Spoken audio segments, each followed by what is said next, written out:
নমস্কাৰ বন্ধু বান্ধৱীসকল, লগতে অসমবাসী ৰাইজ। আজি ৭৭ সংখ্যক VDP প্ৰতিষ্ঠা দিৱসখনি সফলমণ্ডিত কৰি থকা হৈছে, উদযাপন কৰি থকা হৈছে। অলপ আগত পতাকা উত্তোলন কাৰ্যসূচী হৈ গৈছে আৰু বাকী কাৰ্যসূচীবিলাক আগবঢ়াই নি থকা হৈছে। আপোনালোকক দেখুৱাম এই ঋতু কোঠালগুৰি ফৰেষ্ট ফিল্ডৰ প্ৰাংগণত ৭৭ সংখ্যক VDP গাঁওৰক্ষী বাহিনীৰ এই প্ৰতিষ্ঠা দিৱসখনি উদযাপন কৰিবলৈ লোৱা হৈছে। তাৰে আজি 1949 চনত স্থাপিত হোৱা মিটিংখনি উদযাপন কৰি থকা হৈছে। অনুষ্ঠানৰ আৰম্ভণি প্ৰথম পতাকা উত্তোলনৰ কাৰ্যসূচী কৰি থকা হৈছে। সকলো VDP সদস্যসকলে পতাকা উত্তোলন কৰিবলৈ লোৱা হৈছে।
গৈছো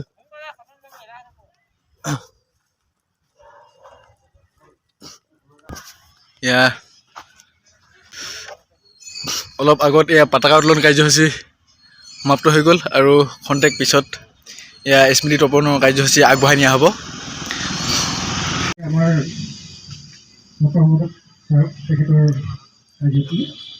নতুনকৈ VDP কাৰ্যালয় এটি উদ্বোধন কৰা হৈছে, ফিতা কটা হৈছে।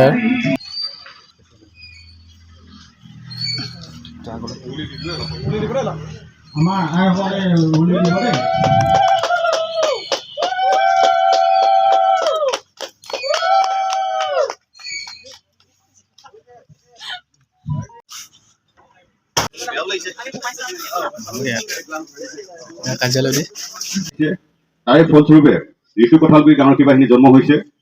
এই ঋতু কোঠালগুৰি গাঁৱতে আজি বৰদুমচা থানাৰ উদ্যোগত ৭৭তম গাঁওৰক্ষী বাহিনী প্ৰতিষ্ঠা দিৱসটি আয়োজন কৰা হৈছে। তাৰ লগে লগে এটা খুব ভাল সিদ্ধান্তৰ আপোনালোকে হাতত লৈছে। সেইটো দেখিলোঁ ঋতু কোঠালগুৰি যিটো যুৱ সংঘটো আজি পবিত্ৰ দিনতে আপোনালোকে দুৱাৰ মুকলি কৰিছে।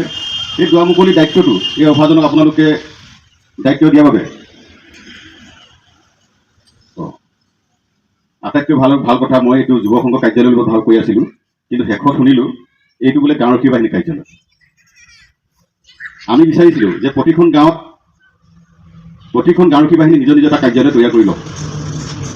আজি তাৰে এটা সপোন আমাৰ পৰিণত হৈছে, সপোন আমি সফল কৰি দিব পাৰিছোঁ যে ঋতু কোঠালগুৰি গাঁওৰক্ষী বাহিনীৰ নামত এটা স্থায়ী কাৰ্যালয় নিৰ্মাণ হৈছে।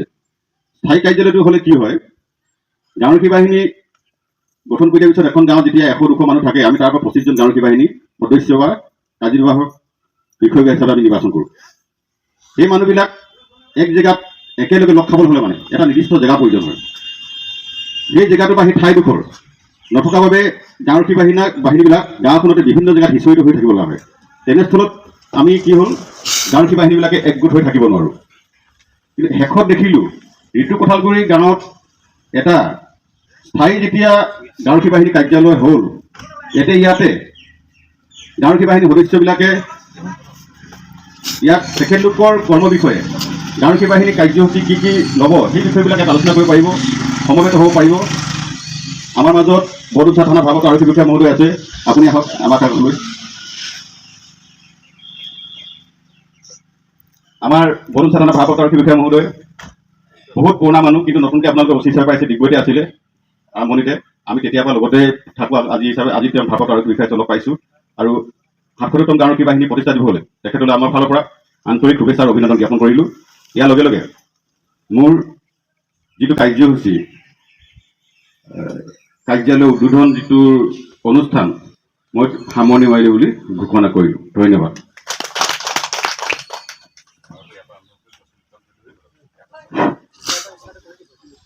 সাতসত্তৰতম প্ৰতিষ্ঠা দিৱসৰ আমাৰ দ্বিতীয় কাৰ্যসূচী ইতিমধ্যে সমাপন হৈছে। এতিয়া আমাৰ তৃতীয় কাৰ্যসূচী হিচাপে স্মৃতি তৰ্পণ কাৰ্যসূচী আছে। ইতিমধ্যে আমাৰ তৃতীয় কাৰ্যসূচী স্মৃতি তৰ্পণৰ আমাৰ যিজন বিষয়ববীয়া আমি আমন্ত্ৰণ কৰি আনিছিলোঁ তেখেত আহি আমাৰ মাজত উপস্থিত হৈছেহি। গতিকে পৰৱৰ্তী কাৰ্যসূচী আগবাঢ়ি যাবৰ কাৰণে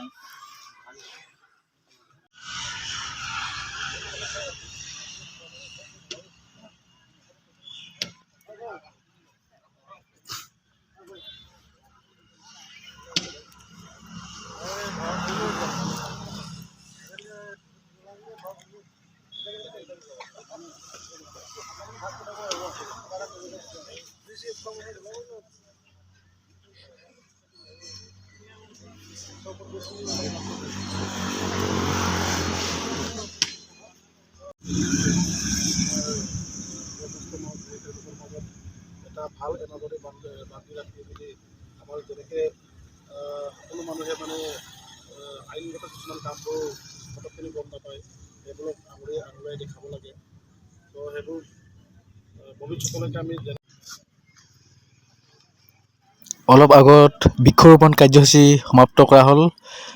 ধন্যবাদ।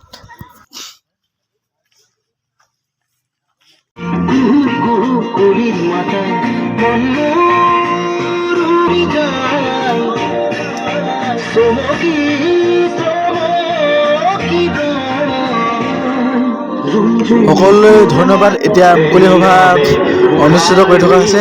মাজতে কণ কণ মইনাসকলৰ ইয়াৰ নৃত্য গান প্ৰদৰ্শনী কৰি থকা হৈছে আৰু শেষত প্ৰীতিভোজ প্ৰীতিভোজ কৰা হ'ব। সকলোৱে মিলি খাচী মাংসত খোৱা হ'ব। মানে নৈতিকতাৰ স্খলন দেখিও মানৱতাৰ পতন দেখিও নিৰ্লজ্জ অলস ভাৱে বোৱা থিয়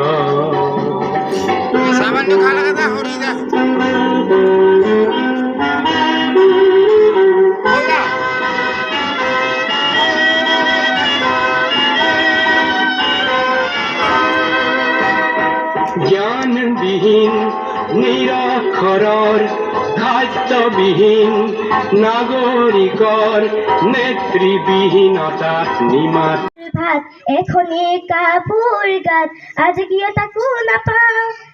এই মাটিত মোৰ অধিকাৰ, মোৰ ভাত মোৰ কাপোৰ মোৰেই আজি মই দেশত নিজৰ ৰক্ষা। কালৰ মৃত্যু ধৰি শত্ৰুৰ মুখত আকাশ স্বৰ্গ পালে